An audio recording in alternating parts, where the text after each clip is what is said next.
ஹல்லேலூயா hallelujah ஹல்லேலூயா hallelujah ஹல்லேலூயா hallelujah. அன்பான கர்த்தருடைய பிள்ளைகளே, प्यारे प्रभु के बच्चे, இந்த நாள்ல கூட इन दिनों में भी பெண்களுக்கான ஆலோசனை கொடுக்கும்படியாக जो महिलाओं के लिए सलाह देने के लिए இந்த நாள்ல நாம் வந்திருக்கிறோம். इन दिनों में हम आए हैं। நான் ஒரு சின்ன ஜெபம் பண்ணிட்டு ஆரம்பிப்போம். एक छोटा सा प्रार्थना कार्यक्रम शुरू करेंगे। நீங்களும் உங்க வீட்ல இருக்கிற இடத்துல முழங்கால் படிட்டு எங்களோட சேர்ந்து ஜெபம் பண்ணுங்க.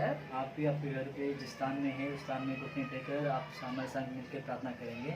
எங்களை அதிகமாக நேசிக்கிறதான எங்கள் அன்பின் பரலோக பிதாவே, हमें अधिक से प्रेम करने वाला हमें स्वर्गीय पिता, இந்த நல்ல நாளுக்காக உமக்கு கொடாக்கொடி நன்றி செலுத்துகிறோம் அப்பா. ये अच्छे समय के लिए हम कोटि कोटि धन्यवाद कहते हैं। இந்த நாளிலும் கூட பரிசுத்த ஆவியான நீர் பேசுவேன்மான செபிக்கிறோம்ப்பா. इन दिनों में भी पवित्र आत्मा आप बात करने के लिए हम प्रार्थना करते हैं। எங்களை நீர் மறைத்துக் கொள்ளும், आप हमें ढक लीजिए परमेश्वर। நீர் வெளிப்பட வேண்டுமான செபிக்கிறோம். आप प्रकट होने के लिए हम प्रार्थना करते हैं உங்களுடைய परमेश्वर। வார்த்தைகள் வெளிப்பட வேண்டுமாறு செபிக்கிறோம் அப்பா. आपके वचन प्रकट होने के लिए हम प्रार्थना करते हैं परमेश्वर। ஒவ்வொரு பிள்ளைகளோடு நீர் பேச வேண்டுமான செபிக்கிறோம் हर एक बच्चे के साथ आप बात करने के लिए हम प्रार्थना करते हैं। அப்பா. வார்த்தைகள் அவங்களுக்கு அன்றே ஔஷதமாக மாறும்படியாக கிருபை செய்யுங்கப்பா. पिता वचन उनके लिए एक दवाई के रूप में बनने के लिए आप अनुग्रह कीजिए। தொடர்ந்து நீங்க வழி நடத்துங்க. लगातार आप अगुवाई कीजिए। மீட்பர் இயேசு கிறிஸ்து நாமத்தில் செபிக்கிறோம் ஜீவனுள்ள நல்ல பிதாவே, उद्धारकर्ता यीशु मसीह के नाम से हम प्रार्थना करते हैं अच्छे पिता, ஆமென். आमीन। அன்பான சகோதரிகளே, प्यारे बहन लोग, இந்த வாரத்திலையும் உங்களை பார்ப்பதில் நாங்கள் ரொம்ப சந்தோஷம் அடைகிறோம். ये हफ्ते में भी हम आपको देखने के लिए बहुत खुश है। கடந்த வாரத்துல 5 விதமான ரெபேக்காளுடைய நற்குணங்களை பற்றி ஆவியானவர் நமக்கு வெளிப்படுத்தினார். गए दिनों में रिबका के जो उनके 5 गुण के बारे में पवित्र आत्मा ने आपसे बात किया है। அது உங்களுக்கு பிரயோஜனமா இருந்துச்சு அப்படின்னு சொல்லிட்டு நாங்க நம்புறோம். वो आपके लिए उपयोग रहेगा करके हम प्रभु के अंदर विश्वास करते हैं। இந்த நாளிலும் கூட इन दिनों में भी ராஜா பிரியப்படும் அழகு, जो राजा जो चाहता है उस खूबसूरत सुंदर என்கிறதான தலைப்புல ऐसा एक जो विषय में உங்கள் மத்தியில நான் கர்த்தருடைய வசனத்தை பகிர்ந்து கொள்ள ஆசைப்படுகிறேன். ऐसा परमेश्वर के वचन आपसे आपके बीच में प्रकट करने के लिए मैं चाहता हूँ। சங்கீதம் 45ஆம் அதிகாரம் भजन संगीता 45 अध्याय 10ஆம் வசனத்தை நான் படிக்கிறேன். उसमें 10वां वचन मैं पढ़ती हूँ। நீங்களும் வீட்டுல அந்த வசனத்தை எடுத்து படிச்சு பாருங்க. आप भी घर पे बाइबल लेके पढ़ के देखो। குமாரத்தியே கேள், நீ உன் செவியை சாய்த்து சிந்தித்துக்கொள், உன் ஜனத்தையும் உன் தகப்பன் வீட்டையும் மறந்து விடு. அப்பொழுது ராஜா உன் அழகில் பிரியப்படுவார், அவர் உன் ஆண்டவர், ஆகையால் அவரை பணிந்து கொள்.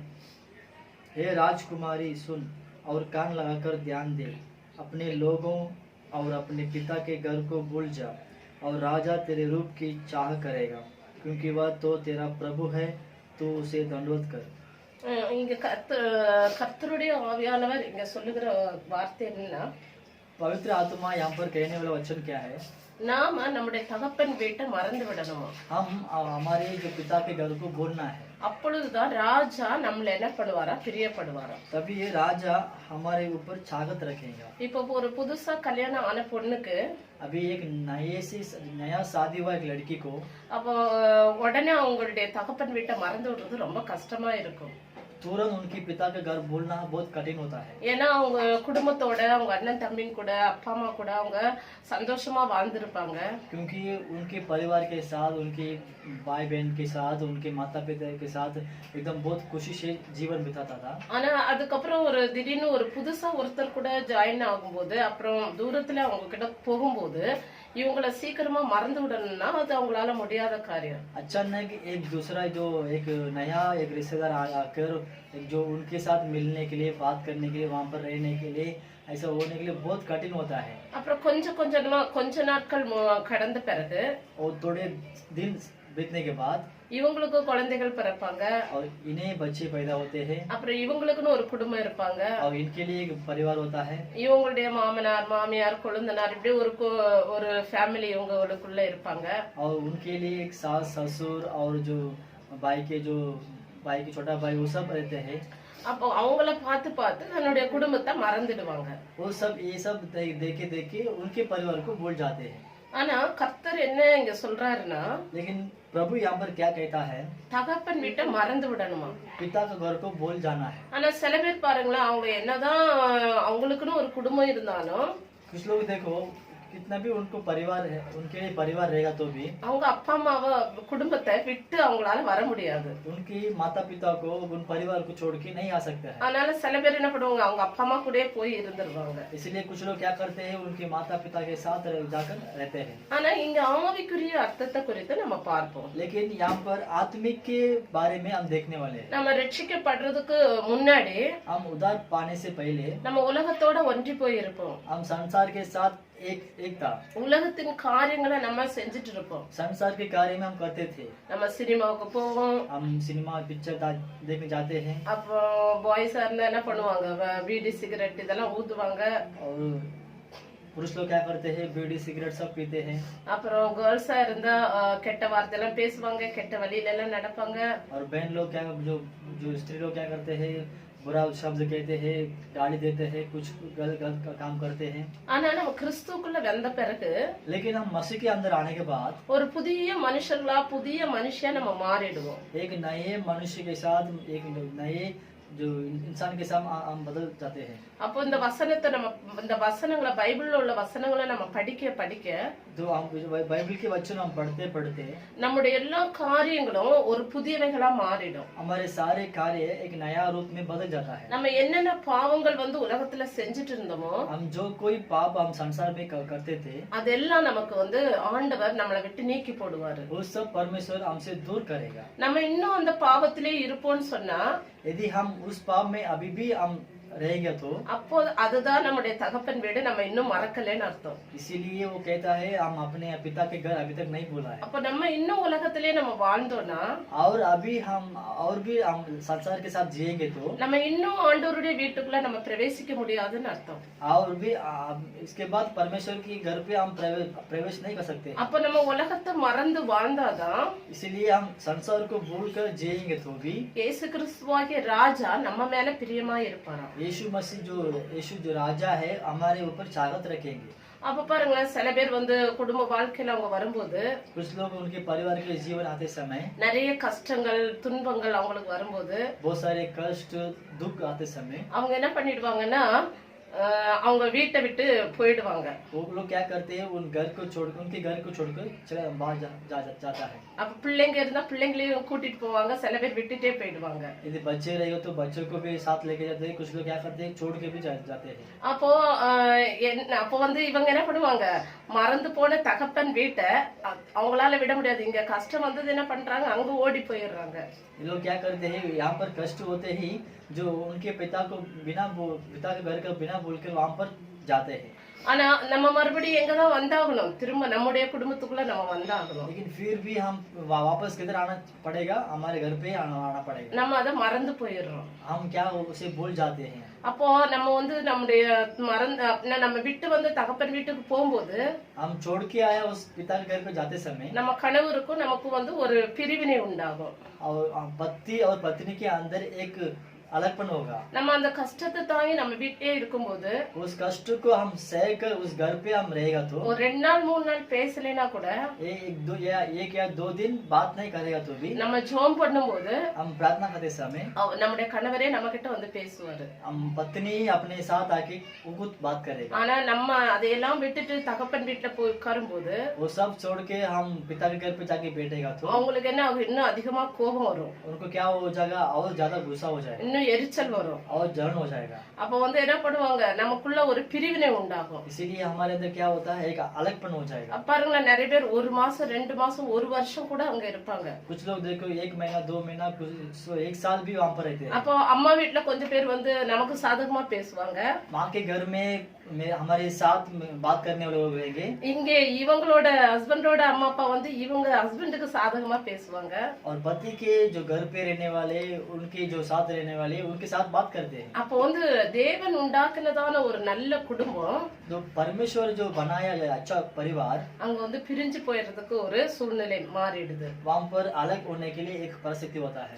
அப்போ என்ன ஆகும், லாஸ்ட்ல அவங்க டிவோர்ஸ் பண்றதுக்கே போயிடுறாங்க। और उसमें क्या होता है, आखिर में क्या होता है, वो लोग डाइवर्स करने के लिए उस परिस्थिति होता है। இப்போ நிறைய டிவோர்ஸ் வர்றதுக்கு என்ன அர்த்தம் காரணம்னா, ज्यादा जो डाइवर्स आने के लिए क्या कारण है, கணவரோ சரி மனைவியோ சரி पति हो या पत्नी हो, அவங்களுடைய தகப்பன் வீட்டை அவங்க மறக்கிறது இல்ல. उनकी पिता के घर को वो लोग नहीं भूलते हैं। அப்போ வந்து கணவன் மனைவிக்குள்ள ஒரு சரியான அண்டர்ஸ்டாண்டிங் இல்லாததுனாலதான் जो पति पत्नी में बराबर जो समझने वाले कार्य नहीं, इसीलिए அவங்க என்ன பண்றாங்க, டிவோர்ஸ்க்கு நேரா போறாங்க. वो लोग क्या करते हैं, सीधा डिवोर्स के लिए जाते हैं। நம்ம குடும்பத்துல நிறைய பேர் இருக்கலாம், हमारे परिवार में बहुत सारे लोग रहेंगे, ஆனா வந்து அவங்க எல்லாரும் நம்முடைய வாழ்க்கை துணையா மாறிட முடியாது. वो सब हमारे लिए जिंदगी का एक साथ रहने वाला नहीं हो सकता है। இப்ப பாருங்க, கணவன் மனைவிக்குள்ள அண்டர்ஸ்டாண்டிங், जो पति पत्नी में एक समझदार जीवन है, அப்பாவுக்கும் பிள்ளைக்கும் இருக்காது, जो पिता और बच्चे के साथ नहीं रहता है, அம்மாவுக்கும் பிள்ளைக்கும் இருக்காது, और माँ को और बच्चे को नहीं रहता है, அண்ணன் தம்பிக்கும் அக்கா தங்கச்சிக்குள்ளே அப்படின்னா இவங்களுக்குள்ளே இருக்காது, और भाई बहने में उनके अंदर भी नहीं रहेंगे। ஏன்னா தேவன் உருவாக்குனதுதான் குடும்பம். क्योंकि परमेश्वर ने बनाया हुआ है परिवार। தேவன் என்ன பண்ணாரு, ஆதாமுடைய விலா எலும்புல இருந்து ஏவாளை உருவாக்கினாரு. परमेश्वर ने क्या किया है, आदम की मतलब वो हड्डी से लेकर हवा को बनाया परमेश्वर। அப்ப நம்ம குடும்பத்துல நிறைய பேர் இருக்கலாம், हमारे परिवार में बहुत सारे लोग रहेंगे, ஆனா அவங்கள தள்ளி விடணும்னு நான் சொல்லல, लेकिन उनको अलग करने के लिए हम नहीं कहते हैं। அவங்களுக்கு செய்ய வேண்டிய கடமைகளை நம்ம சரியா செய்யணும். उनको जो कुछ करना है उस कर्ज को हम बराबर करना है, ஆனா அவங்களுக்காக लेकिन उनको उन्हीं के लिए கணவன் மனைவி வந்து சண்டை போட்டு பிரிய கூடாது, पति पत्नी झगड़ा कर अलगपन नहीं होना चाहिए। இப்ப நம்ம ஆவிக்குரிய ஜீவிதத்துல நம்ம வருவோம். अभी हम आत्मिक जीवन में आएंगे। அதே போலதான் தேவனுக்கும் நமக்கும் உள்ளதான ஒரு உறவு முறைதான் கணவன் மனைவிக்குள்ள இருக்கிற உறவு போல. उसी तरह जैसा पति पत्नी के अंदर जो रिश्ता है, उसी तरह परमेश्वर हमारे अंदर एक रिश्ता है। ஏன்னா மணவாளனாகிய இயேசு கிறிஸ்து जो दुल्हन यीशु मसीह மணவாட்டியாகிய சபையை தெரிந்து கொண்டாரு, दुल्हन जो कलीसिया को परमेश्वर ने चुना है। அப்போ சபை ஒன்னொன்னும் கர்த்தருடைய மணவாட்டி, जो हर एक कलीसिया परमेश्वर की दुल्हन है। அப்போ கர்த்தருடைய சபையில இருக்கிற ஒவ்வொரு விசுவாசிகளும் கர்த்தருடைய மணவாட்டி. जो कलीसिया में रहने वाले हर एक जो विश्वासी लोग परमेश्वर की दुल्हन है। நம்மள சுத்தி நிறைய பேர் இருக்கலாம், हमारे चारों और बहुत सारे लोग रहेंगे, நம்மள சுத்தி விசுவாசிங்க நிறைய பேர் இருப்பாங்க, हमारे जो गैर के बहुत सारे विश्वासी लोग रहते हैं, நிறைய பாஸ்டர்ஸ் நமக்கு போதகம் பண்ணுவாங்க, बहुत सारे पासवान हमारे लिए प्रचार करते हैं। ஆனா வந்து நமக்கும் ஆண்டவருக்கும் உள்ளதான தொடர்பு, और हम हमारे अंदर परमेश्वर के अंदर जो रिश्ता है, அவங்கள வச்சு நம்ம எப்பவுமே பிரிவினை வரவே கூடாது, उन्हीं को रखकर कभी भी अलग नहीं होना चाहिए। அப்போ நமக்கும் அவருக்கும் பிரிவினை வரும்போதுதான், और उनको और हमको अलगपन होते समय அதான் ஆண்டவர் சொல்றாரு, ராஜா உன்னுடைய அழகுல வந்து பிரியப்பட மாட்டாரு. तब यही कहता है, राजा तेरे जो सुंदर में चाकत नहीं रखेंगे। நம்ம விட்டு வந்த உலகத்தின் காரியங்களை மறுபடியும் நம்முடைய வாழ்க்கையில கொண்டு வரக்கூடாது. हम छोड़ के आया उस संसार की जिंदगी को वापस हमारी लाइफ में नहीं लेके आना चाहिए। ஏன்னா அந்த உலகத்துல வந்து ஆண்டவர் எல்லாவற்றையும் நமக்கு வச்சிருக்கிறாரு. क्योंकि संसार में परमेश्वर ने हमारे लिए सब कुछ रखा है। அப்ப வந்து ஏதேன் தோட்டத்துல வந்து ஆண்டவர் எல்லா மரங்களையும், கனிதரும் மரங்கள் எல்லாவற்றையும் மனுஷனுக்காக படைச்சாரு. आदन वाटिका में परमेश्वर ने मनुष्य के लिए सब कुछ, उन्हें जो पेड़ पौधा सब कुछ उनके लिए बनाया है। ஆனா ஆண்டவர் சொன்னாரு, लेकिन परमेश्वर ने कहा, நன்மை தீமை அறியக்கூடியதான பழத்தையும், जो भला बुराई जो जानने वाला वो फल को, ஜீவ விருட்சத்தின் பழத்தையும், और जीवन की वृक्ष की वो फल को, அது ரெண்டத்தையும் நீங்க சாப்பிடக்கூடாது. वो दोनों तुम नहीं खाना चाहिए। இப்ப நன்மை தீமை அறியக்கூடியதான பழம்னா என்ன? अभी भला या बुराई समझने वाला फल क्या है? அது நன்மை தீமைனா நம்ம அதாவது மனுஷனுக்கு கொடுக்கப்பட்டதான ஆறாவது அறிவு, जो मनुष्य को इंसान को दिया गया वो चटवा जो ज्ञान है। அப்போ இத சாப்பிட்டா வந்து பாவம், இது சாப்பிடலன்னா பாவம் இல்ல, அப்படிப்பட்டதான ஒரு அறிவு. मतलब ये खाएगा तो ये पाप है, यदि नहीं खाएगा तो ये पाप नहीं, ऐसा एक समझ है। ஜீவ விருட்சத்தின் பழம்னா जीवन की वृक्ष की फल मतलब அது நம்ம சாப்பிட்டோம்னா நித்திய காலமா நம்ம மரித்தே போவதில்லை, हम उसे खाएंगे तो अनंत काल तक हम नहीं मरेंगे, அது நம்ம எப்பவுமே உயிரோட இருப்போம், हम हमेशा जीवित ही रहेंगे। மனுஷனுக்கு ஆண்டவர் சொன்ன ரெண்டு விதிமுறைகள், இது ரெண்டத்தையும் நீ சாப்பிடவே கூடாது. परमेश्वर मनुष्य के लिए दिया दो कार्य है, ये दोनों फल को तुम मत खाओ। ஆனா மனுஷன் என்ன பண்ணிட்டா, ஏவாள் பிசாசனுடைய வார்த்தையை, சாத்தானுடைய வார்த்தையை நம்பி என்ன பண்ணிட்டா, வஞ்சகமா பேசினதும் போய் சாப்பிட்டா.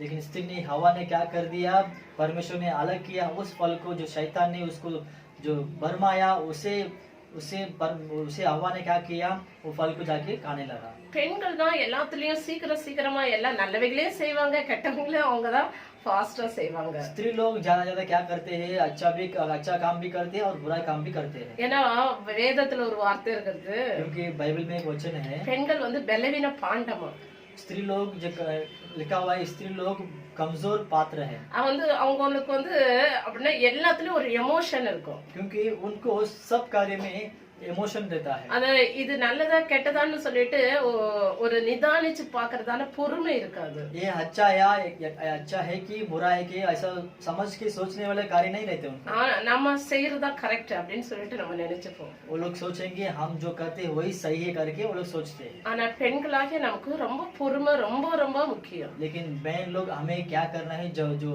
धीरज हमें बहुत बहुत जरूरी है।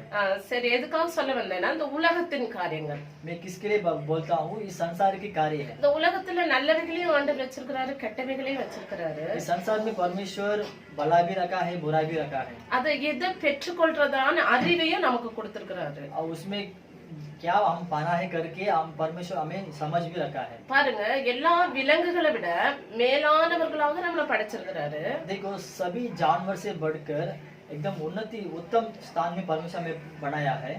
சாரி, உருவாக்கி இருக்கிறாரு நம்மள। परमेश्वर ने उसके हाथों से हमें बनाया है, அவருடைய சாயலின் படி, அவருடைய ரூபத்தின் படி, उनके स्वरूप में, उनकी छाया में हमें बनाया है। அவருடைய எல்லாவற்றையும் நமக்கு கொடுத்தாரு, उनके सब कुछ हमारे लिए दिया है। ஆனா உலகத்துல ஆண்டவர் சொன்னாரு, நீங்க என்ன பண்ணுங்க, உலகத்துல உள்ளவைகளில் அன்பு கூறாதிருங்கள்னு சொன்னாரு। लेकिन परमेश्वर ने क्या कहा, जो संसार में और संसार को उसमें रहने वालों से प्यार मत करो। என்னடா இது, நீங்க யோசிக்கலாம், ஏசப்பா எல்லாத்தையும் உலகத்துல நமக்காக தானே கொடுத்திருக்கிறாரு, அப்புறம் என்ன உலகத்துல நம்ம அன்பு கூறக்கூடாதா அப்படின்னு சொல்லிட்டு நீங்க யோசிக்கலாம்। अब सोचेंगे कि ये क्या बात है, परमेश्वर ने सब कुछ बनाया है संसार में, तो परमेश्वर कहता है तो संसार में प्यार मत करो करके। அப்போ நீங்களாம் யோசிப்பீங்க, எல்லாவற்றையும் ஆண்டவர் நமக்காக தான் கொடுத்துருக்கிறாரு, நம்ம எல்லாத்தையும் அனுபவிக்கலாம் அப்படின்னு சொல்லிட்டு நிறைய பேர் சொல்லுவாங்க, நம்ம அந்த உலகத்துல இருக்கிற வரைக்கும் ஜாலியா என்ஜாய் பண்ணணும் அப்படின்னு சொல்லிட்டு।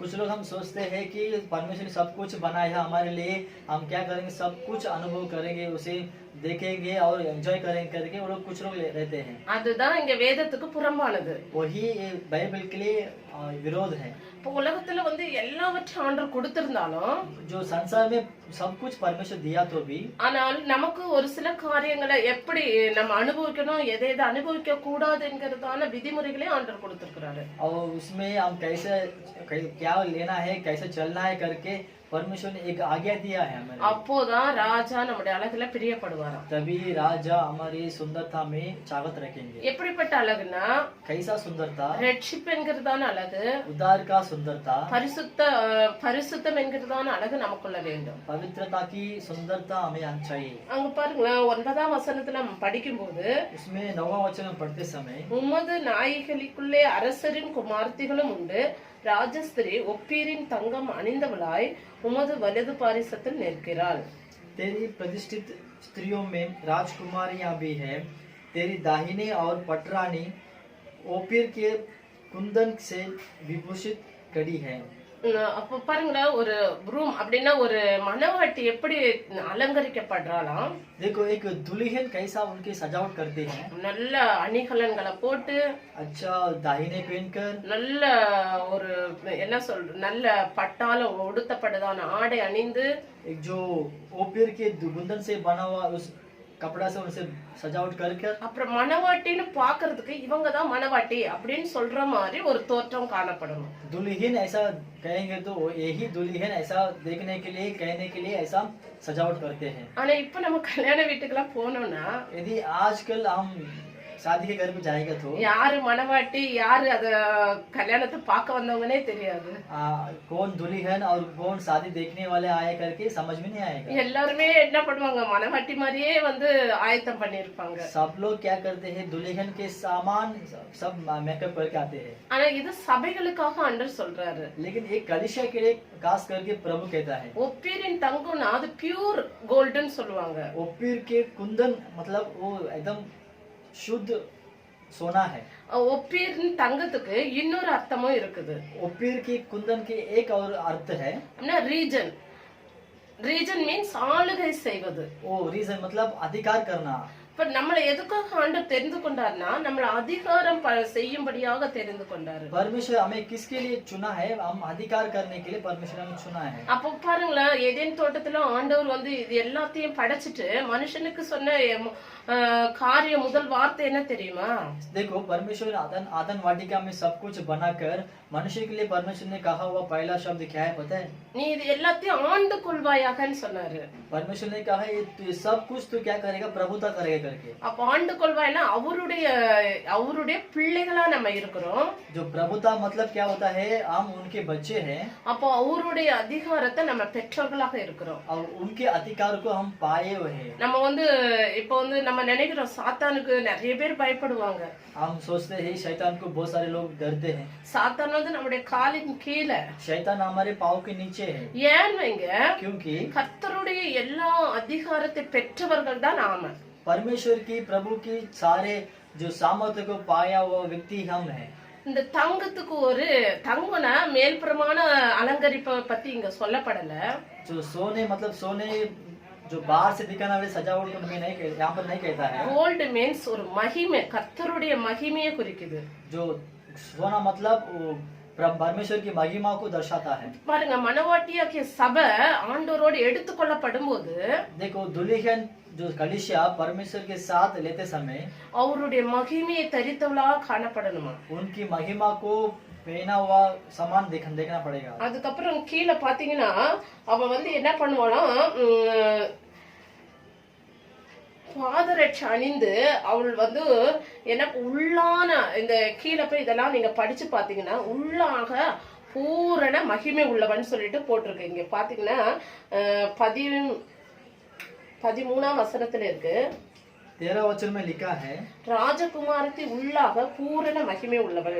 राजकुमारी महल में अति शोभायमान है. அவள் உடை பொற்சரிகையா இருக்கிறது. उनके वस्त्र में सुनहले बूटे कड़े हुए हैं. சித்திர தையலாடை அணிந்தவளாய் वह बूटेदार वस्त्र पहने हुए ராஜாவினிடத்தில் அழைத்து கொண்டு வரப்படுவாள். राजा के पास पहुंचाई जाएगी. அவள் பின்னாலே செல்லும் அவளுடைய தோழிகளாகிய கன்னிகைகள் जो कुमारियां उसके सहेलियां हैं கூட்டிக் கொண்டு வரப்படுவார்கள். उसके पीछे पीछे चलते हुए तेरे पास पहुंचाई जाएंगी. பாருங்க, நம்முடைய சித்திர தையலாடைனா देखो, हमारे जो वस्त्र है सुनहली वस्त्र मतलब இப்ப வந்து ஒரு மணவாட்டியினுடைய வஸ்திரத்துல பாத்தீங்கன்னா நிறைய டிசைன்ஸ் எல்லாம் இருக்கும். देखो, एक दुल्हन के कपड़ा में जो उनके वस्त्र में बहुत सारे डिजाइन होता है. ஒருவேளை வேற வேற வந்து லாங்குவேஜ்ல இருக்கலாங்க.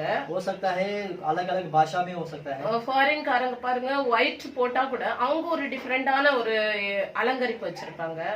अभी विदेशी लोग देखेंगे तो पूरा सफेद पहनेंगे, उसमें भी क्या करते हैं कुछ डिजाइन रखते हैं. அதே மாதிரி மராட்டிக்காரங்க பாத்தீங்கன்னா அவங்க வேற மாதிரி அலங்கரிப்பு வச்சிருப்பாங்க. और मराठी लोग देखेंगे तो वो लोग अलग से कुछ डिजाइन रखते हैं. அதே மாதிரி வந்து கிறிஸ்டியன்ஸ் வேற ஒரு அலங்கரிப்பு வச்சிருப்பாங்க. और जो मसीह लोग और कुछ अलग से डिजाइन रखते हैं. அதே இங்க வந்து வேதத்துல சொல்லப்பட்ட அலங்கரிப்பு அப்படின்னா என்ன அர்த்தம்னா, जो शास्त्र में कहा हुआ जो उस सुंदरता क्या है, நமக்குள்ள இருக்கிறதான ஆவியின் கனிகளை குறித்து சொல்லப்பட்டிருக்கிறது. हमारे अंदर है जो आत्मिक का जो फल है वही इसको दर्शाता है. அப்படின்னா நம்முடைய பிஹேவியர் मतलब हमारा जो स्वभाव है, நம்முடைய சுபாவம் எப்படி இருக்கணுமா, ஆண்டவருடைய சுபாவத்துக்கு ஒத்த மாதிரி இருக்கணுமா. हमारा जो स्वभाव कैसा होना है परमेश्वर के तुल्य होना चाहिए. அவர் என்ன பண்ணாரு, மரணம் வரைக்கும் அவர் தன்னை தாழ்த்தினார்னு இருக்கு. परमेश्वर ने क्या किया, जो मृत्यु तक जो अपने आप को दीन किया, नम्र किया. ஆனா நம்ம என்ன நினைப்போம், ஒரு இடத்துக்கு போனோம்னா நம்ம வந்து டீசெண்டா இருக்கணும், நம்ம வந்து ஒரு மேன்மை உள்ளவர்களாக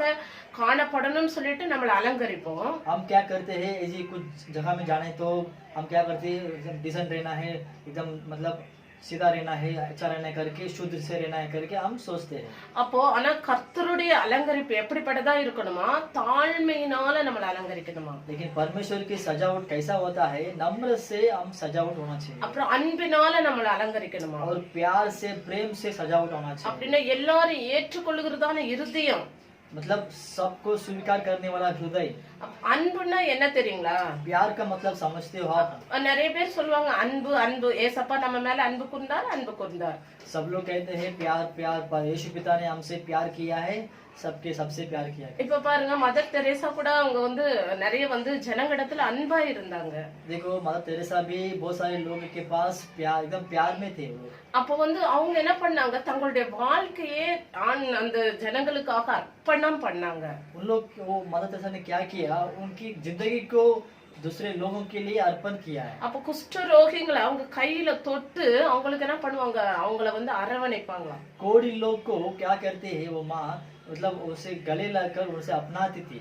அப்போ வந்து அந்த அந்த குஷ்டரோகத்தினாலதான் அவங்களும் இறந்து போயிட்டாங்க. वही कुष्ठ रोग से वो माँ भी गुजर गई। அன்புக்கு இன்னொரு அர்த்தம் என்ன தெரியுமா? प्यार का दूसरा अर्थ क्या है पता है? தியாகம். मतलब त्यागना। இப்ப ஏசப்பா வந்து நமக்காக என்ன பண்ணாரு, அவரையே தியாகம் பண்ணாரு. यीशु पिता हमारे लिए उन खुद को क्या कर दिया, त्याग दिया है। அதே மாதிரி பாருங்க, அன்னை தெரேசா வந்து அந்த ஜனங்களுக்காக, இந்த உலகத்தின் ஜனங்களுக்காக அவர் வந்து ஆண்டவரை முன் வச்சுதான் அவங்க தியாகம் பண்ணாங்க. माँ तेरेसा भी क्या किया, जो दूसरे उन लोगों के लिए अपने आप को परमेश्वर के सामने रख के उनको क्या कर दिया, उनके जीवन को त्याग दिया। அப்ப அவங்க தியாகம் பண்ணலேனா, वो लोग त्याग नहीं दिया तो இந்த அன்பு அவங்க வெளிப்பட்டிருக்காது. ये प्रेम उनसे प्रकट नहीं हो सकता था। உங்களுக்கு ஒண்ணு தெரியுமா, அன்னை தெரேசா அவங்க கடைக்கடையா வந்து அப்படின்னா அந்த பிள்ளைங்களுக்காக ஏதாவது கொடுங்க அப்படின்னு சொல்லிட்டு பிச்சை கேட்டு போவாங்களாம்.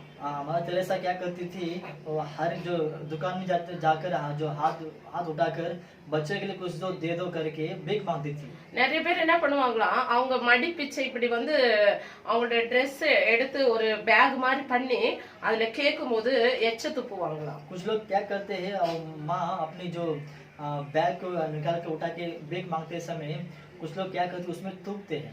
அப்போ அவங்க என்ன சொல்லுவாங்க, நீங்க இத கொடுத்தபடினால உங்களுக்கு தேங்க்ஸ் அப்படின்னு சொல்லுவாங்களாம். वो माँ कहती थी आपने इसे दिया इसलिए धन्यवाद। அப்போ வந்து இது நீங்க எனக்காக கொடுக்கல, அந்த ஏழை பிள்ளைங்களுக்காக கொடுக்குறீங்க அப்படின்னு சொல்லுவாங்களாம். तभी माँ कहती है आप मेरे लिए नहीं देते हो, जो गरीब बच्चे के लिए, अनाथ बच्चे के लिए आप देते हो அப்படின்னு சொல்லிட்டு தாழ்மையா பேசிட்டு போவாங்களாம். ऐसा करके नम्र से बात करके जाती। அப்போ அடுத்த தடவை என்ன பண்ணுவாங்களாம், அந்த கடைக்காரங்களே கூப்பிட்டு அந்த எந்த அவங்களுடைய துணியில துப்புனாங்களோ அந்த துணியை ஃபுல்லா நிரப்புற மாதிரி நல்ல பொருட்களை கொடுப்பாங்களாம். तो उसके बाद में क्या करते हैं, वो लोग जो जिसने तोका है वो लोग खुद आकर अगली बार क्या करते हैं, जो उस पूरा जो कपड़ा पूरा भर के उसे अच्छा सामान जो कार्य देते थे वो लोग। அதுதாங்க தியாகம். वही त्याग है। அப்ப அந்த தியாகத்தை அவங்க செய்யலைன்னா அந்த இடத்துல அன்பு வெளிப்பட்டிருக்குமா? यदि वो उस त्याग को नहीं किया तो वो प्रेम प्रकट नहीं होता था। அப்ப தியாகம்னா அன்பு, அன்புனா தியாகம். तो प्रेम मतलब त्यागना, त्याग मतलब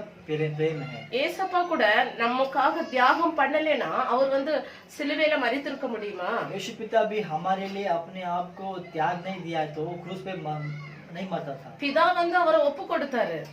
पिता ने उनको सौंप दिया है। என்னுடைய இயேசு கிறிஸ்துவே என்ன சொன்னாரு, நான் என்னுடைய ஜனங்களுக்காக என்ன பண்ணணும், சிலுவையில நான் மரிக்கணும் அப்படின்னு ஒரு தீர்மானம் எடுத்தாரு. यीशु पिता ने खुद क्या निर्णय लिया, मेरे लोगों के लिए मैं खुद क्रूस पर मरना है करके, என் பிள்ளைகளுக்காக நான் அதை செய்யணும்னு தீர்மானம் எடுத்தாரு. मेरे बच्चों के लिए मैं करना है करके उसने निर्णय लिया है। தீர்மானம் எடுத்ததோட அவர் அதோட முடிச்சிடல, सिर्फ निर्णय लेकर उसे वहाँ पर ही खत्म नहीं किया। தீர்மானம் மட்டும் எடுத்திருந்தா அது அவரால செஞ்சிருக்க முடியாது. सिर्फ निर्णय लिया तो वो उसे करने के लिए नहीं हो सकता। ஆனா அங்க அவர் அதை தியாகம் பண்ணாரு. लेकिन उस जगह में उसने त्याग दिया। அதுதான் ரொம்ப முக்கியமானது. वही बहुत मुख्य है। அப்போ நம்ம வந்து ஆண்டவருக்காக இன்னைக்கு நம்ம எதை தியாகம் பண்றோம்?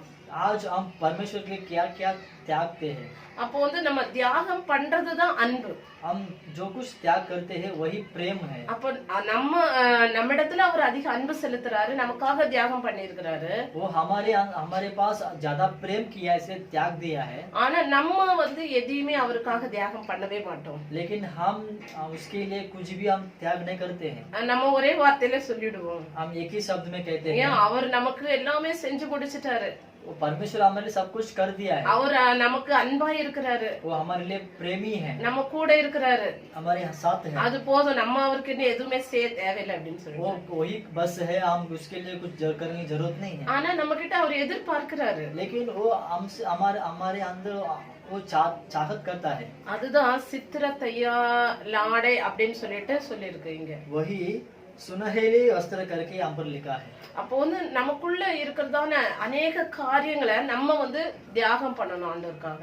अब इसलिए हमारे अंदर जो कुछ कार्य है वो सब परमेश्वर के लिए त्यागना है। நமக்குள்ள பிடிவாதம் இருக்கலாம், हो सकता है हमारे अंदर जीत हो सकता है, நமக்குள்ள கோபம் இருக்கலாம், हमारे अंदर क्रोध हो सकता है, நமக்குள்ள மத்தவங்கள பழி வாங்குற எண்ணம் இருக்கலாம், हमारे अंदर दूसरों को बदलाव करने के लिए ऐसा स्वभाव हो सकता है, நமக்குள்ள பெருமை இருக்கலாம், हमारे अंदर घमंड हो सकता है, நமக்கு உள்ள எப்பவும் சண்டை போடுற எண்ணம் இருக்கலாம். हम हमेशा झगड़ा करने वाला जो स्वभाव हो सकता है। இது எல்லாத்தையும் நம்ம ஆண்டவருக்காக நம்ம விட்டு விட வேண்டும். ये सब कुछ परमेश्वर के लिए हम क्या करना है, छोड़ना चाहिए। அப்போ வந்து ராஜா நம்ம மேல எப்படி இருப்பாராம், பிரியமா இருப்பாராம். तभी राजा हमारे अंदर हमारे ऊपर कैसा रहेगा, चाकत के साथ रहेगा।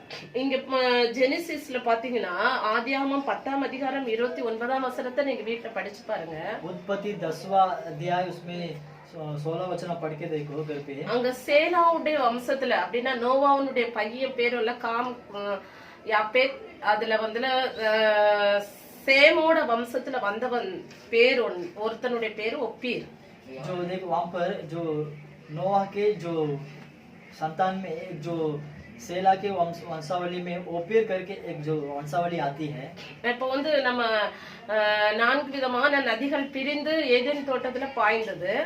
वहाँ पर जो 4 तरीका नदी अलग होकर 4 दिशाओं में जाता था। அப்போ ஒவ்வொரு நதிகளும் ஒவ்வொரு காரியங்களாங்க விளைவித்ததுன்னு சொல்லிட்டு நம்ம வாசிக்கிறோம். हर एक नदी वहाँ पर अलग अलग कार्य को वहाँ पर उगने दिया करके वहाँ पर लिखा है। ஒரு நதியின் இன்னும் ஒரு நதியில வந்து தங்கம் கிடைச்சிச்சாம். एक नदी में सोना मिलता था। பாருங்க, அதுக்கப்புறம் வந்து சாலோமன் ராஜா கிட்ட கூட தீருவின் ராஜா ஈராம் என்ன பண்ணாராம், தங்கத்தையும் அப்புறம் கேதுரு மரங்களையும் அவருக்கு காணிக்கையாக கொண்டு வந்தாங்களாம். देखो सुलेमान राजा के पास जो तीरू का राजा ने सोना और जो जो देवदार के वृक्ष के वो सब लेके देता था उसने। அப்போ நம்முடைய வாழ்க்கையில நம்ம வந்து ஒப்பீரின் தங்கம்னா என்ன அர்த்தம்னா கர்த்தருடைய அந்த ஆளுகை நமக்குள்ள இருக்க வேண்டும். इसलिए यहाँ पर लिखा है கர்த்தருடைய ஆளுகை நமக்குள்ள இருக்க வேண்டும். परमेश्वर की जो प्रभुता हमारे अंदर रहना चाहिए। பாருங்க, உன்னத பாட்டு 7ஆம் அதிகாரம் 1-4 வசனங்களை நம்ம படிக்கும் பொழுது श्रेष्ठ गीत पुस्तक 7वां अध्याय उसमें 1-2 वचन हम पढ़ते समय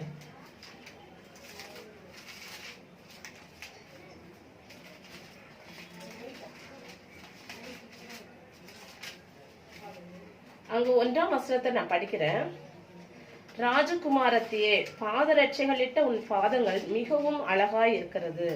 உன் இடுப்பின் வடிவு விசித்திர தொழிற்காரரின் வேலையாகிய பூஷணம் போலிருக்கிறது. श्रेष्ठ गीत 7वां अध्याय 1 वचन में लिख पढ़ता हूँ। हे कुलीन की पुत्री, तेरे पांव जूतियों में क्या ही सुंदर हैं। तेरी जांघों की गोलाई ऐसी कहनों के समान है जिसको किसी निपुण कारीगर ने रचा हो। இங்க நம்மளை குறித்து தான் ஆண்டவர் சொல்றாரு. यहाँ पर हमारे बारे में परमेश्वर कहता है, அங்க சபையாகிய ராஜகுமாரத்தியே, एक कलिसिया राजकुमारी, உன் பாதரட்சைகளின் உன் பாதங்கள் எவ்வளவு அழகா இருக்குதாம், மிகவும் அழகா இருக்கிறதாம். तेरे पाँव क्या ही सुंदर है। இங்க எபேசியர் 6:14 நம்ம வாசிக்கும் போது यहाँ पर इफिसियों 6वां अध्याय 6:14 நம்ம படிக்கும் பொழுது 6वां अध्याय इसमें 4वां वचन हम पढ़ते समय நான் வாசிக்கிறேன், கேளுங்க. पढ़ती हूँ, देखो सुनो। சத்தியம் என்னும்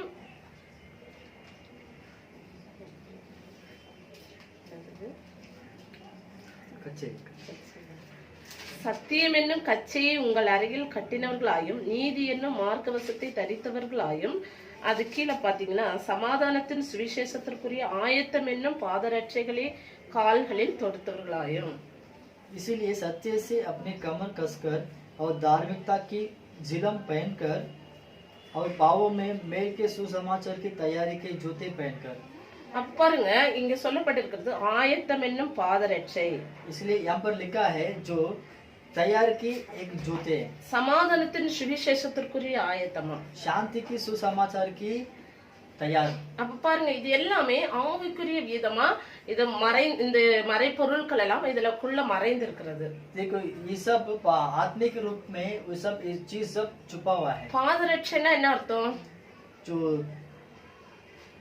பாதரட்சைன்னா என்ன அர்த்தம்? पाँव के मेल मतलब क्या होता है? அப்போ நம்ம வந்து சமாதானத்தின் சுவிசேஷம் என்னும் பாதரட்சைன்னு சொல்லிட்டு எபேசியர்ல நம்ம வாசிக்கிறோம். हम पढ़ते हैं जो शांति का सुसमाचार करके हम यहाँ पर पढ़ते हैं। அப்ப நம்ம ரட்சிக்கப்பட்டு நம்ம ஞானஸ்தானம் எடுத்த பிறகு हम उद्धार पाकर बपतिस्मा लेने के बाद நம்ம பரிசுத்தாவின் அபிஷேகத்தை பெற்று हम पवित्र आत्मा के अभिषेक को पाकर நம்ம சும்மாவே இருக்க கூடாது. हम ऐसा ऐसा ही रहना मतलब चुपचाप रहना नहीं रहना है। அப்போ வந்து நம்ம கர்த்தருக்கு வந்து எப்படி நம்ம வந்து ஒரு அழகுள்ளவர்களாக மாற வேண்டும்னா हम कैसे प्रभु के लिए एक सुंदर सा मतलब उनको जागत के समान बनना है। சமாதானத்தின் சுவிசேஷத்தை அறிவிக்கிறவர்களாக காணப்பட வேண்டும். शांति का सुसमाचार को हम बताना चाहिए। அதுதான் பாதரட்சைன்னு சொல்லப்பட்டிருக்கிறது. वही पाँव की मेल करके लिखा है। அப்போ வந்து நம்ம வந்து ஒவ்வொரு ஸ்டெப்பும் நம்ம என்ன பண்ணணுமா, ரட்சிக்கப்பட்டு ஞானஸ்தானம் எடுத்து பரிசுத்தாவின் அபிஷேகத்தை பெற்ற பிறகு ஒவ்வொரு ஸ்டெப்பும் நம்ம வளர்ந்துகிட்டே போகணும். हम क्या करने हैं आत्मिक जीवन में हर एक कदम आगे बढ़ते बढ़ते जाना है। சில பேர் வந்து என்ன பண்ணுவாங்க,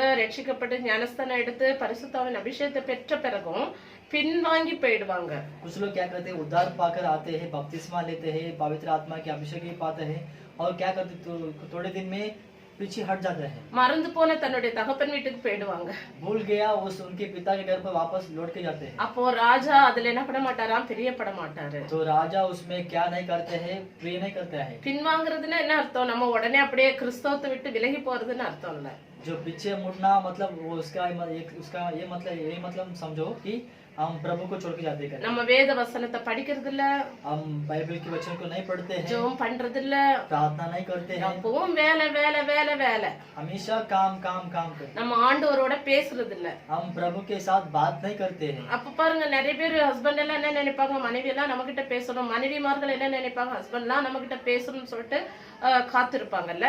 देखो बहुत सारे जो पति लोग क्या करते हैं, पत्नी मेरे से बात करने करके वो चाहते हैं और पत्नी क्या करते हैं, मेरे पति हमेशा मेरे से बात करना है करके वो ऐसे चाहते हैं सब लोग। ஆனா அதே போலதான் இயேசு கிறிஸ்துவும் நம்ம எப்போ அவர்கிட்ட பேசுவோம்னு சொல்லிட்டு காத்திருக்கிறாரு. उसी तरह यीशु पिता भी हम उनसे कभी हम बात करें करके वो इंतजार में है। அப்போ அவர் நம்மளை உருவாக்குன நோக்கமே அதுதான். क्योंकि उसने हमें बनाया हुआ जो कारण वही है। அவர்கிட்ட நம்ம பேசணும், हम उनसे बात करना है, அவரை போல நம்ம இருக்கணும், उनके समान हम रहना है, அவரை போல நம்ம வாழணும். उनके समान हम जीवन जीना है। ஆனா நம்ம என்ன பண்ணிடுவோம், அதை மறந்துடுவோம். लेकिन हम क्या करते हैं, उसे भूल जाते हैं। உலகத்திலேயே நம்ம வேலை செஞ்சுட்டு இருப்போம். हम संसार में काम करते நம்ம रहते हैं। சொல்லுவோம் கிறிஸ்தவ, நாங்கெல்லாம் பெரிய கிறிஸ்தவங்க, हम कहते हैं हम सब बड़ा मसीह लोग हैं। பரம்பரை பரம்பரையா நாங்க கிறிஸ்தவங்கன்ட்டு. मतलब चार या 5 पीढ़ी तक हम मसीह लोग करके।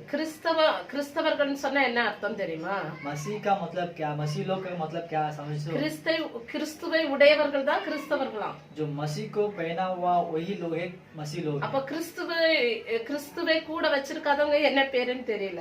जो मसीह को अंदर नहीं रखा, साथ नहीं रखा, वो लोग का नाम अलग है। அப்போ ஆனா நம்ம இந்த நாட்கள் அப்படி இருக்க கூடாது. लेकिन हम इस दिनों में वैसा नहीं रहना चाहिए। நம்ம வந்து கிறிஸ்துவை உடையவர்களாக எப்பொழுதும் காணப்பட வேண்டும். हम हमेशा मसीह को साथ रहने वाले, उसको पहना हुआ समान रहना चाहिए। அப்ப கிறிஸ்துவோட நம்ம பேச வேண்டும், हम मसीह के साथ बात करना है। அப்ப ராஜ ஸ்திரியாக நாம என்ன பண்ண, நமக்கு கொடுக்கப்பட்டது என்னது, நம்ம ராஜ ஸ்திரீ. हम कौन है, हम राजकुमारी है। அப்ப நம்ம வந்து கர்த்தருடைய மகிமையை நம்ம பெற்றுக்கொண்டவர்களாக காணப்பட வேண்டும். तो हम परमेश्वर की महिमा को पाया हुआ जो इंसान के समान रहना है। அப்போ வந்து நம்ம கர்த்தருடைய மகிமை எப்படி பெற்றுக்கொள்ள முடியும்? तो हम परमेश्वर की महिमा को कैसे हम पा सकते हैं? நம்ம அவரோட நெருங்கி இருக்கும்போதுதான். हम उसके साथ करीब रहते समय ही। அது மட்டும் இல்ல, நம்ம அவருடைய வசனத்தை நம்ம ஏற்றுக்கொள்ளணும். उतना ही नहीं, हम क्या करना है, उसके वचन को ग्रहण करना है। அப்ப உலகத்துல விட வேண்டிய காரியங்களை நம்ம விட்டுறணும். और संसार में छोड़ने वाले कार्य को छोड़ना है। அவரை போல நம்ம மாறணும். उनके समान हम बदलना है। அப்பதான் ராஜா நம்ம மேல எப்படி இருப்பாராம், பிரியமா இருப்பாரு. तभी राजा हमारे ऊपर प्रेम रखेगा। அப்பதான் அவர் வரும்போது அவருடைய மனவரைக்கு நம்மள கூட்டி கொண்டு போவாரு. तभी वो आते समय उनकी मेज के लिए हमें बुला के लेके जाएंगे। அப்போ நீங்க ஒவ்வொரு நாளும் ஏசப்பாவை பாக்குறதுக்கு நீங்க ஆயத்தமா இருக்கிறீங்களா? क्या अब हर रोज यीशु पिता को देखने के लिए आप तैयार हैं? வெளிப்படுத்தல சொல்லப்பட்டிருக்கிறது, प्रकाशित वाक्य में लिखा है 7ஆம் அதிகாரம் 7वां वचन 13ஆம் வசனத்துல, 13 वचन में வெள்ளை அங்கிகளை தரித்துக் கொண்டிருக்கிற இவர்கள் யார்? सफेद वस्त्र पहन के खड़े हुए सब कौन हैं? இவர்கள் எல்லாம் எப்படின்னா கஷ்டத்திலும் துன்பத்திலிருந்து வந்தவர்கள். ये सब कष्ट में, दुख में सब परिस्थिति में आए हुए लोग விசுவாசத்தின் பரீட்சையிலிருந்து வந்தவர்கள். विश्वास की परीक्षा में आए हैं। அப்போ அந்த வெள்ளை அங்கிகளை தரித்து கொண்டவர்கள் தான் பரலோகத்துல என்ன பண்றாங்க, அந்த மணவரைக்கு போக முடியும். वही जो सफेद वस्त्र पहना हुआ वही लोग हैं उस परमेश्वर की जो मेज पर जा सकती है। வெள்ளை அங்கினா உடனே எல்லாரும் வெள்ளை ட்ரெஸ்ஸே போடுறவங்க தான் பரலோகத்துக்கு போகணும்னு சொல்றது இல்ல. जो सफेद वस्त्र मतलब सब लोग जो सफेद वस्त्र पहना हुआ वही लोग जाते हैं कहते हैं, वैसा मतलब नहीं है। வெள்ளைனா அது ஒரு பரிசுத்தத்தை குறிக்குது. सफेद मतलब एक पवित्रता को दर्शाता है। அந்த பரிசுத்தத்துல கரை திரை கூட நமக்குள்ள இருக்க கூடாதாம். उस पवित्रता में वो एक भी कमी कुछ गलत नहीं होना चाहिए। சங்கீதத்துல தாவீது ராஜா இப்படியா சொல்றாரு, वचनकार दाऊद ऐसा कहता है, ஈசோப்பு தண்டினால் என்ன சுத்திகரியும், जो जोफा में मुझे क्या करो, शुद्ध करो। அப்போ கரை திரை முற்றிலுமாக என்ன நீங்க கழுவும் அப்படின்னு சொல்றாரு. मेरे अंदर जो कुछ कमी कटी है वो सब दूर होने तक मुझे धो लो। அப்போ கரை திரைனா என்ன அர்த்தம், கரைனா அந்த ஒயிட்ல பட்ற டாட்.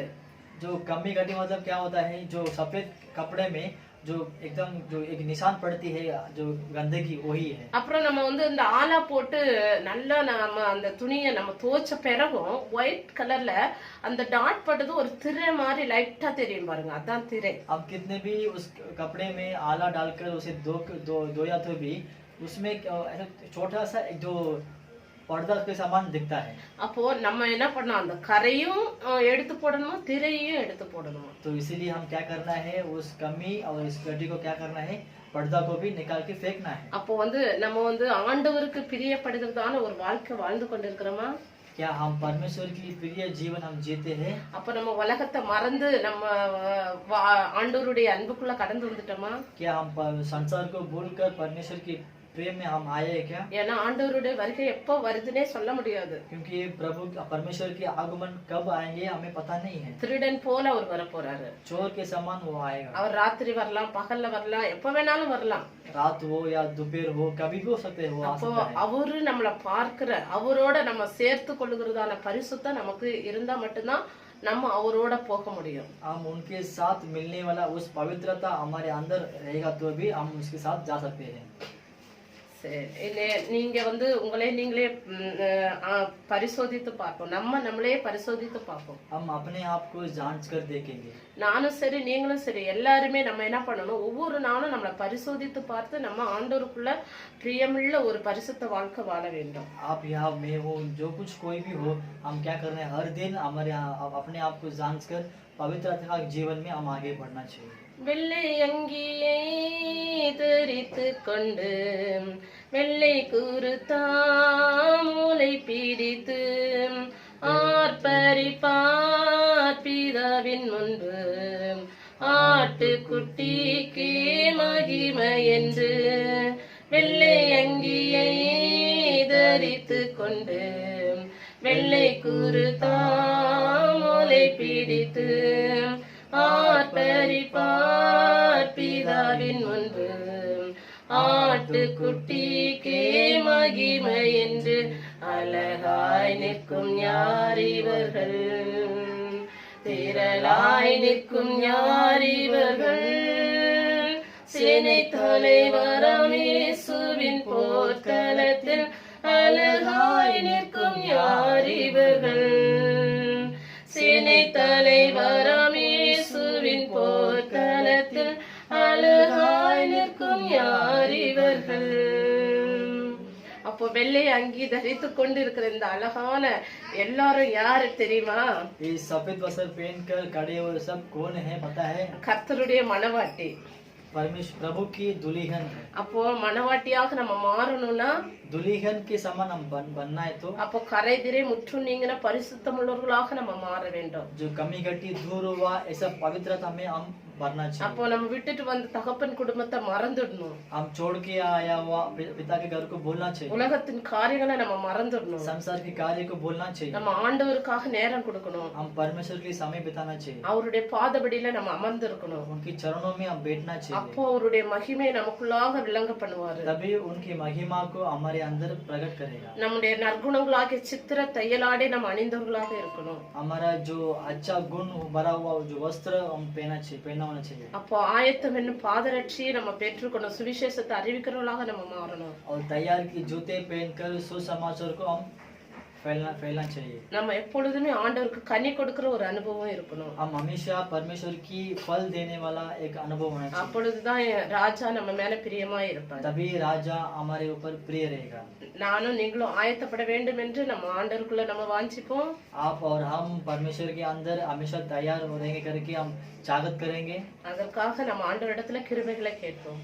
उसके लिए हम परमेश्वर के पास अनुग्रह को मांगेंगे. ஆண்டவர் சீக்கிரம் வரப்போறாரு, परमेश्वर जल्दी आने वाले हैं. அதற்காக நாம் ஆயத்தப்படுவோம். उसके लिए हम तैयार होंगे. ஜெபம் பண்ணுவோமா? प्रार्थना करेंगे. எங்களை அதிகமாக நேசிக்கிறதான எங்கள் அன்பின் பரலோக பிதாவே, हमें अधिक अधिक से प्रेम करने वाला हमारे स्वर्गीय पिता, இந்த நல்ல நாளுக்கு உமக்கு நன்றி செலுத்துகிறோம் அப்பா. ये अच्छे समय के लिए हम धन्यवाद कहते हैं. இந்த நாளில கூட ஆண்டவரே, इन दिनों में परमेश्वर நீர் கற்றுக் கொடுத்ததான ஒவ்வொரு சத்தியங்களுக்காக உமக்கு நன்றி செலுத்துகிறோம் ஆண்டவரே. आपने सिखाया हुआ हर एक सत्य के लिए हम धन्यवाद कहते हैं. நீர் பிரியப்படுகிறதான வாழ்க்கை நாங்கள் வாழ நீங்க உதவி செய்யுங்க ஆண்டவரே.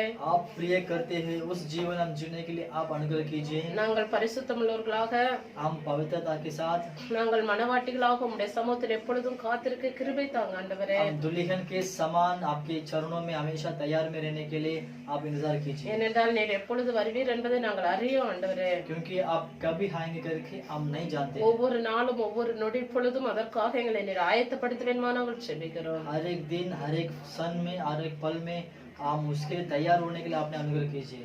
மீதியான நேரம் முழுவதும் நம்முடைய கரத்துல தருகிறோம். बाकी समय पूरा आपके हाथ में सौंपते हैं. மீட்பர் இயேசு கிறிஸ்து நாமத்தில் ஜெபிக்கிறோம் ஜீவனுள்ள நல்ல பிதாவே. उद्धारकर्ता यीशु मसीह के नाम से हम प्रार्थना करते हैं अच्छे पिता. ஆமென். आमीन. கர்த்தர் உங்களை ஆசீர்வதிப்பாராக. प्रभु आपको आशीष करे.